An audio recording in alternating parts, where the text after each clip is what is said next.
Bienvenidas y bienvenidos a otro programa más de Para Entendernos, su programa de psicoeducación de cada lunes. Hoy, Tania María y Wendy Alba. Estamos aquí nueva vez presentándole a ustedes en este mes de octubre. O sea, yo no le puedo decir los programas tan buenos que vienen, porque no solamente vamos a hablar sobre la parte psicológica, emocional, también vamos a introducir aspectos sociales que son tan importantes dentro de la psicoeducación. Y es que este 1 de octubre es el Día Internacional de las Personas Mayores. Y Tania y a mí queremos saber cómo está esta situación en nuestro país, y para eso hemos invitado a dos grandes amigas, a la doctora Rosy Pereira, quien es geriatra y es la directora del Instituto del Abuelo, y a mi querida amiga Margot Tapia, quien es parte del equipo de NTD Ingredientes, una ONG que también trabaja con todo el tema de investigación, trabajo comunitario y todos los aspectos de abogacía referidos a temas de vejez. Vamos a estar disfrutando este programa, ojalá que les motive a ustedes a seguir investigando sobre qué significa la discriminación en la vejez, que es muy diferente a otras discriminaciones, qué es el edadismo, qué significa y qué está pasando en estos momentos a nivel político referido a el envejecimiento en la República Dominicana. Yo sé que yo me emociono porque este es un tema que me encanta. Es que es un tema apasionante, Wendy. Es decir, como bien nos dice la doctora Pereira, es que todas y todos vamos camino al envejecimiento. Claro, así es. Desde que nacemos comenzamos a envejecer. Ahora, la pregunta que vamos a responder es, el hecho de que tengamos más esperanza de vida, ¿quiere decir que tengamos calidad de vida? Yo creo que esa y otras preguntas nos van a contestar estas dos maravillosas mujeres. Así es. Y la intención de nosotras con este programa es también concienciar a la gente joven, a la generación, nueva generación, y a ustedes que nos ven, a concienciar respecto a las personas mayores, los envejecientes, las envejecientes que nos rodean, qué tanto yo le estoy dando y qué tanto yo misma estoy viendo mi envejecimiento, porque vamos para allá. Así que esto y más vamos a hablar en este programa de hoy con la doctora Rosy Pereira y Margot Tapia. Que lo disfruten. Claro que sí.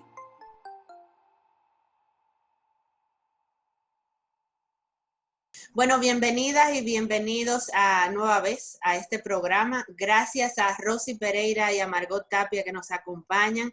Vamos a hablar de este 1 de octubre, donde nueva vez a nivel internacional nos coloca el hecho de pensar y repensar la situación de las personas mayores en el mundo. Rosy, háblanos un poquito. Hablamos mucho de la esperanza de vida que ha aumentado, pero ¿ha aumentado la calidad de vida también? No, desafortunadamente no. Desafortunadamente nosotros tenemos que echar un pleito muy grande para que se hagan políticas públicas reales que vayan a incidir en la vida de las personas mayores, no solamente de nuestro país, del mundo. América Latina está envuelta en toda la controversia que existe en el momento, que nosotros nos apenamos como estamos, no solamente por la pandemia del COVID, no. Las incidencias políticas, los cambios políticos que han hecho de forma negativa para América Latina, nos sitúa a nosotros en una situación difícil. Y tenemos que pensar que, de acuerdo a todas las estadísticas y proyecciones, América Latina y el Caribe va a contribuir muchísimo con el envejecimiento global. Y nosotros, ¿qué vamos a hacer? ¿Cómo nos estamos nosotros planteando afrontar ese reto que significa el envejecimiento global? Nosotros todavía no hemos comenzado a pensarlo. Nosotros en nuestro país no planificamos y tenemos que aprender a planificar, porque eso nos va a coger de sorpresa. A algunos lo cogerá, a nosotros no, Margot, y a mí, ni a Wendy tampoco nos va a coger de sorpresa. Nosotros sabemos lo que ha estado pasando, sí, pero a la gran mayoría de la gente le va a coger de sorpresa. Sobre todo, nosotros estamos pensando en el impacto social, político y económico entre el envejecimiento de una población. Y si nosotros no comenzamos a tomar precaución ahora y a planificar ahora de cómo nosotros vamos a afrontar eso, nos vamos a ver en grandes problemas. ¿Por qué?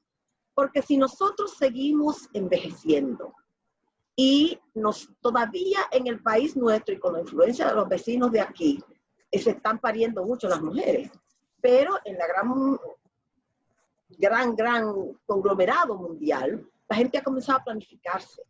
Y eso significa que la gente que va a estar aportando a la seguridad social, nosotros tenemos una seguridad social cojeando, pero la tenemos, eso hace que si esa población aumenta, ¿quién va a sostener a los adultos mayores? Entonces nosotros tenemos que pensar que nos tenemos que olvidar del populismo totalmente, sino pensar que cada individuo de la sociedad, independientemente de su edad, puede contribuir con el desarrollo de la misma. Y si nosotros no plantamos esa semilla en la mente de los que van envejeciendo ahora, porque los que ya están mayores, señores, no, ellos no piensan. Ellos creen que todo hay que resolvérselo. Nosotros tenemos que plantear esa semilla, no solamente en las mentes nuestras, en los otros que quizás nos llevan unos añitos, que se planifiquen, que se preparen para envejecer y que se recuerden que usted envejece como vive. Sí, ahí dentro de lo que tú planteabas, yo quería abundar que esa situación se vuelve mucho más dramática para nosotras las mujeres, porque estamos insertas en un sistema donde la mayoría de las mujeres están en el sector informal, carecen de una seguridad social, de todas las posibilidades de asegurarse una vejez, y somos las que vivimos más años, pero ¿en qué condiciones? Entonces, ahí también esas políticas públicas que tú hablabas tienen que hacerse con enfoque de género, porque es que el envejecimiento tiene diferencias muy grandes en términos del género al que tú pertenezcas, y ahí las mujeres llevan una desventaja abismal. Me gustaría hacer una pregunta, doctora. En el CONAPE, tenemos a Natalie María, el trabajo que hizo en el CONAPE. ¿Qué opina usted del trabajo que se hizo ahí o que se está haciendo desde esa institución? ¿Qué se ha hecho en esa institución? Mire, todo depende del enfoque que la persona que esté a cargo le dé. Todo depende del conocimiento que esa persona tenga del tema. Y finalmente va a depender de la voluntad política que tenga el gobierno de ese momento. Yo puedo asegurarles a ustedes, el gobierno de Danilo Medina, no tenían voluntad política. Porque ustedes no se pueden imaginar lo que nosotros embromamos para ver si el gobierno firmaba la Convención Latinoamericana de los Derechos Humanos de las Personas Mayores. Y a pesar de que el presidente de la República, el expresidente de la República, lo prometió públicamente que él iba a firmarlo, a mí personalmente me lo prometió. Y yo lo hice público.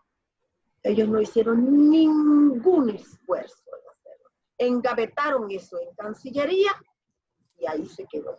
Ustedes no saben las veces que fuimos a Cancillería a abogar por eso, ¿me entienden? Pero nada, no funcionó. Nosotros esperamos ahora. Ustedes ven que ahora viene el 1 de octubre. Hay un nuevo director ejecutivo de CONAPE. Sí. Que muchas personas me han dicho, pero nombraron una persona ya muy mayor que no conoce el tema. Y yo digo, prefiero enfocarlo. No desde que, porque me dicen, entonces es porque el gobierno no tiene interés en ese tema. Y por eso nombró a esa persona. Y yo prefiero pensarlo desde el punto de vista positivo, de que ese señor, por lo menos es un profesional que tiene conciencia, y nosotros tenemos que verlo como no hay discriminación por edad. Mientras la persona esté física y mentalmente hábil, tiene derecho a participar de todo, de todas las oportunidades que pueda brindar una sociedad. Entonces yo prefiero mirarlo desde esa óptica. Y eso quizás me da la idea de que sí podríamos tener un cambio de política. Nosotros estamos ahora que tenemos ese nuevo director ejecutivo, que es una persona que conocemos, fue mi profesor en la universidad, lo conocemos muy de cerca. además muy amigo de mi familia, yo le he puesto que el reto de él es hacer que esa convención se firme aquí y que se ratifique en el Congreso. Sí. Porque eso sí nos va a decir si hay voluntad política o no. ¿Saben por qué? Porque nosotros teníamos el plan de acción de Madrid, pero el plan de acción de Madrid no tenía efecto vinculante. No había obligatoriedad de cumplirlo de parte de los gobiernos, pero si se firma la convención, ahí sí lo hay. Y hay seguimiento, y hay penalidad después que usted se involucra. Entonces, si ellos lo firman, ya nosotros podemos saber que sí, que de verdad están pensando de una manera diferente acerca del tema de la adultez mayor. Sí. Yo quisiera que sigamos hablando de políticas públicas. En el año 98, con la ley 352, bueno, que fuimos parte y que el Instituto del Abuelo a través, fue el liderazgo del Instituto del Abuelo con el Comité por una Vejez Digna, que todavía está activo. Hoy Red por una Vejez Digna, perdón, sí. Realmente, ¿cómo se está aplicando la ley? Es decir, ¿está realmente garantizando esos derechos que nosotros soñamos? Mira, yo pienso que sí, que se aplicó una parte, otra parte se obvió y el CONAPE se centró en modificar la ley. Ese fue como su interés, más que en que buscar la forma de cómo operativizarla, cómo poder que las personas adultas mayores se beneficiaran y tuvieran todos los beneficios, valga la redundancia, que establece la ley. Pues resulta que se embarcaron en un proceso de modificación de esa ley para darle al CONAPE un estatus por encima de un ministerio. Realmente esa ley que ya fue aprobada en la Cámara de Diputados tiene que ser revisada por el Senado para hacer cambios importantes, porque el Consejo tiene unas funciones que están establecidas en la ley y no pueden tratar de controlar, porque es realmente lo que pretendía la anterior administración, era como tener un control absoluto en una época donde estamos en la descentralización, una cosa absurda. Entonces tenemos que trabajar ahora para abogar que el Senado revise esa ley. La Red por una Vejez Digna está ahí, hizo una propuesta, la doctora Rosy Pereira y todo el equipo de la red se reunieron en el Congreso para que, y se llevó una propuesta concreta de qué aspectos consideramos que se debían modificar y cuáles deberían permanecer. Entonces es un proceso ahora mismo. Está vigente la ley 352-98, pero también está en el Congreso la propuesta de modificación de esa ley. Lo que más nos mortificó a nosotros, de esa propuesta que ellos hicieron, la propuesta de modificación, era como dice Margot, un superministerio, lo que se estaba creando, con una burocracia impresionante. Eran viceministros y de todo. Y nosotros, pero ven acá, nos estaremos volviendo locos nosotros. ¿A qué? A que el dinero que debe emplearse los adultos mayores se lo den a la gente que están trabajando ahí, con viceministerios y ministerios y departamentos, ustedes no se pueden imaginar. Y nosotros naturalmente fuimos y le hicimos oposición a eso. Porque nosotros no nos pueden tildar de que estamos favoreciendo a nadie. Nosotros lo único que estamos favoreciendo es al adulto mayor de República Dominicana. Y naturalmente somos egoístas porque queremos pensar que nosotros vamos hacia allá y queremos que las cosas sean diferentes cuando nosotros realmente lo necesitemos. Así es. Un punto importante aquí es que las dos, me gustaría que la gente tenga una fotografía de cómo estamos envejeciendo en el país. ¿Cuántas son las personas mayores? ¿Qué otras condiciones, otras áreas son deudas y siguen siendo retos? Principalmente por el tema de la participación de las personas mayores. ¿Se acuerdan de España, de lo que fue el encuentro mundial de vejez, donde hablábamos de una sociedad para todas las edades? ¿Dónde ha quedado eso? ¿Y cómo estamos trabajando con las personas mayores para que ellos, como tú decías, Rosy, formen parte activa de eso que va a ser crucial, no solamente para quien está ya en una edad de alguna manera, sino envejeciendo, porque tal cual, desde que nacemos comenzamos a envejecer. ¿Y de qué manera? Mira, Margot, si tú quieres puedes... ¿Puedes contestar yo? No. Cuando Wendy nos dice a nosotros, la pregunta de Wendy yo le encuentro que se asienta de que ¿cuántos somos? Hasta ahora nosotros somos 1 millón de personas por encima de los 60 años. 1 millón de personas. De ese 1 millón de personas, solamente un 14% tiene una pensión. ¿verdad?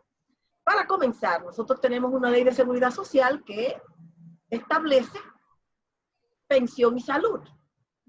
¿Qué porcentaje de la población nuestra está fuera?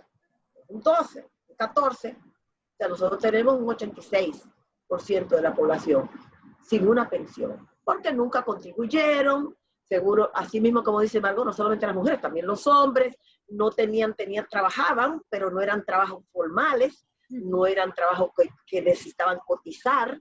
Entonces eso hace que ese régimen subsidiado de la seguridad social sea amplio. Pero todavía no se ha dado la primera pensión de ese régimen. Ese régimen establece que es el 60% del salario mínimo del sector público, pero el gobierno pasado decidió que era más conveniente mantener a las personas como objetos de dádiva y no como sujetos poseedores de derecho, y que era más conveniente darle los 850 pesos del funio plan de solidaridad ese y no darle lo que por ley le corresponde.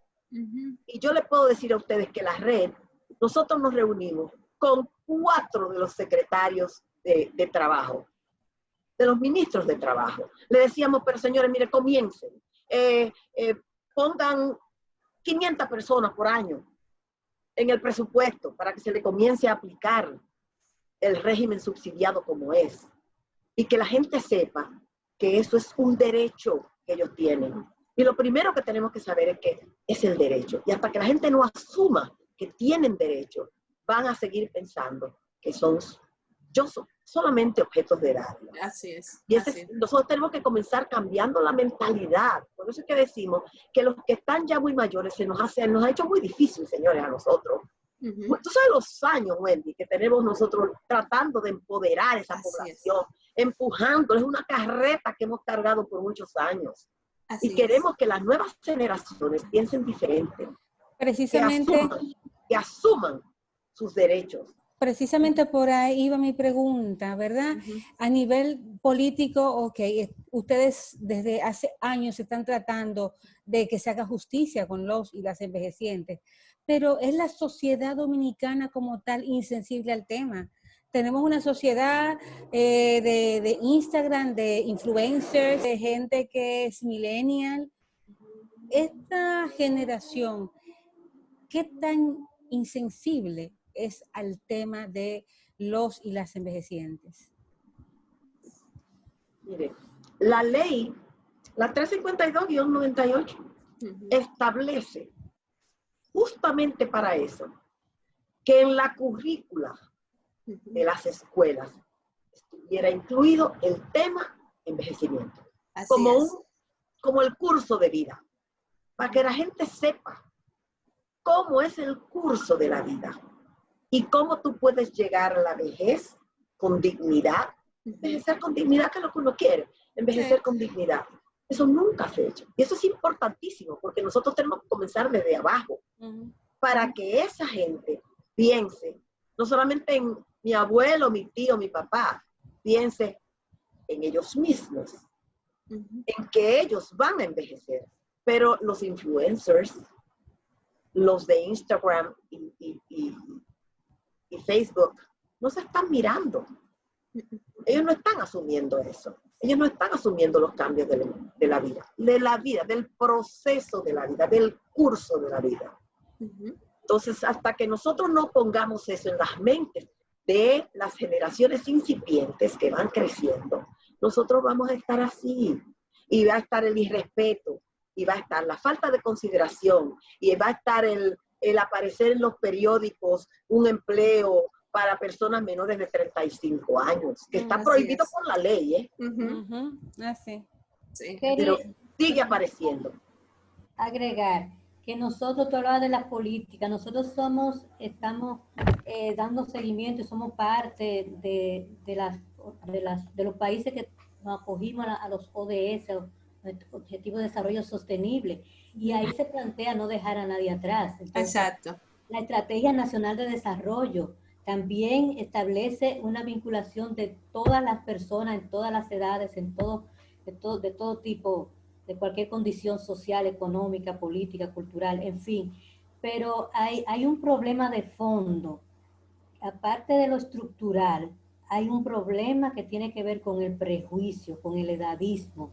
Sí. Realmente yo me siento a veces, cuando tengo un poquito de tiempo a ver la televisión, y yo me quedo horrorizada. Cada vez que se habla de la edad, es una risita, es ay, yo todavía no estoy ahí, ay, es que no hay edad, ay, y entonces yo digo, es un reflejo muy grande de cómo todavía la sociedad no ha interiorizado que somos personas, no importa tu edad, tú tienes una serie de condiciones de vida producto de tus etapas anteriores. Entonces, si no aprendemos, como hacíamos Wendy, que íbamos a los colegios, a las escuelas, a hablarle a las niñas y a los niños sobre el envejecimiento, a verlo como una etapa natural de la vida, realmente se nos va a hacer muy difícil. Vamos a tener leyes, vamos a tener una serie de políticas, pero hay que trabajar la parte conductual, la parte cultural. Hay que hacer un trabajo fuerte ahí, porque todavía nos falta mucho en esa área.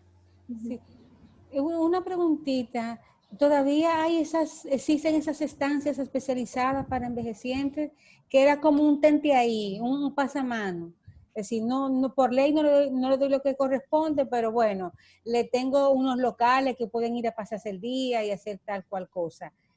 ¿Siguen funcionando? Y los centros diurnos juegan un papel importante. O sea, eso comenzaron cuando era el gobierno de Hipólito Mejía, con una oferta del Banco Interamericano de Desarrollo que quería promover acciones a favor del adulto mayor y ofreció una cantidad de recursos y el gobierno tenía que dar una contrapartida para comenzar los centros diurnos, porque yo recuerdo que solamente había un centro diurno. Antes del proyecto del BIC, que fue Tomás Engler, un amigo que vino aquí para empujar eso, y nosotros, aunque no no era mi gobierno, yo no estaba en ese gobierno, pero a mí no me importa. O sea, yo fui, llevé a Tomás donde estaba el director, que era director del adulto mayor en el Ministerio de Salud Pública, y entonces ahí comenzó. Se crearon 9 en esa oportunidad, 9 centros diurnos que sí cumplen un factor. ¿Sabe por qué? Porque esas personas que van a esos centros diurnos por lo menos tienen el día, se desayunan, almuerzan y meriendan, y se supone que esos centros diurnos le van a brindar salud y estimulación cognitiva y física. Estimulación cognitiva y física, para mantenerse física y mentalmente activos.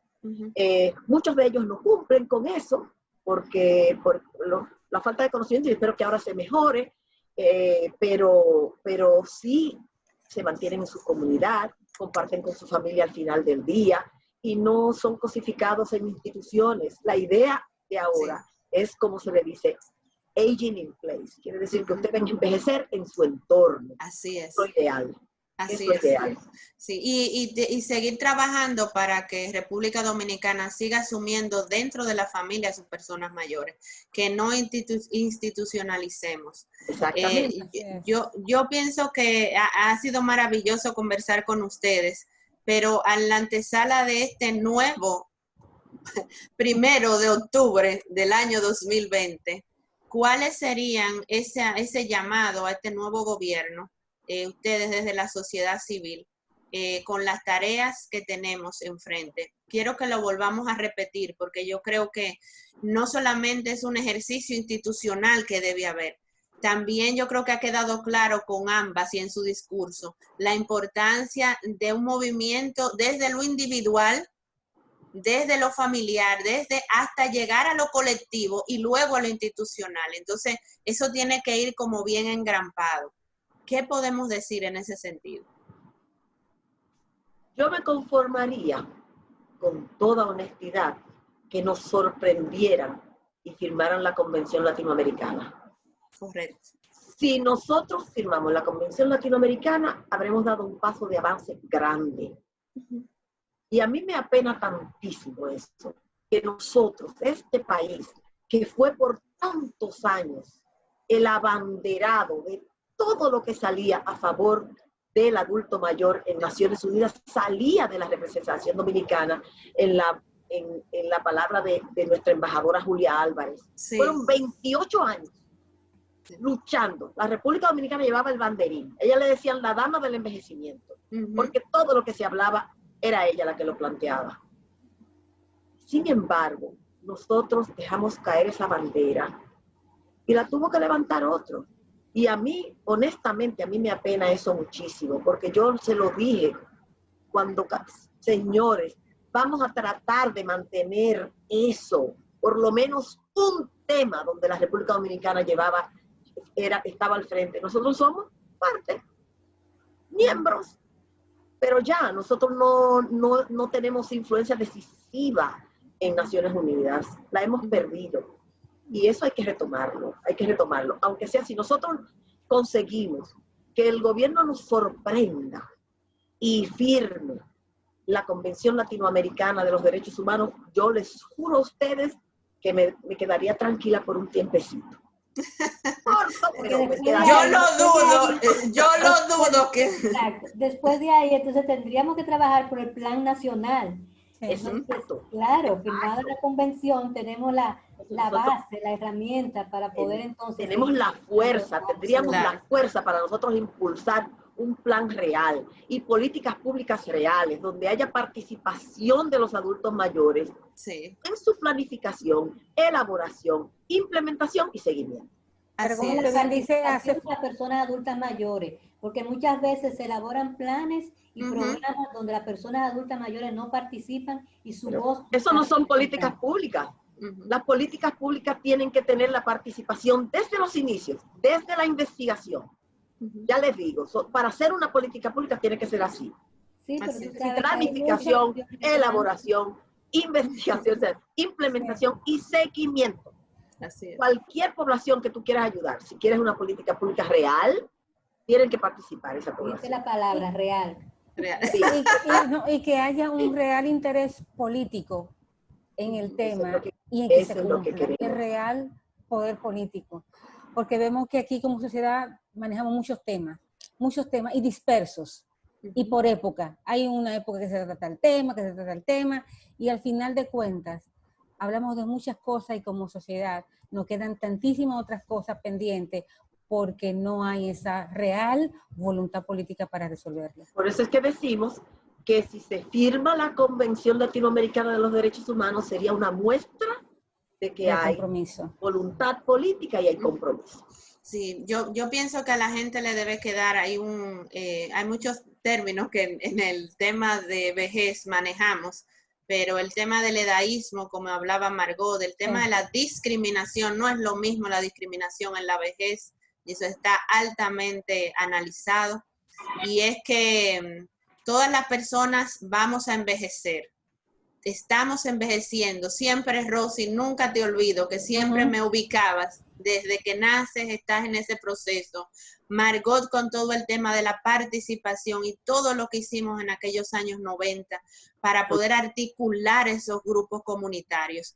Yo creo que hay que hacer un trabajo con las personas jóvenes y retomar dentro de la ley que aún está vigente a partir de esta firma de acuerdo, el trabajar esto en las escuelas, en las comunidades, porque tal como dice Rosy Pereira, nos va a tomar asando batata esta situación que nos impacta a todas las personas. Así que yo creo que eso quedó bien claro, Rosy, Margot, y que este es un programa no solamente rico, sino que sirve también para seguir posicionando este tema con la gente a la que a nosotras le llegamos, que trabaja con otras personas y que a veces no tomamos en cuenta estos factores sociales y políticos tan importantes.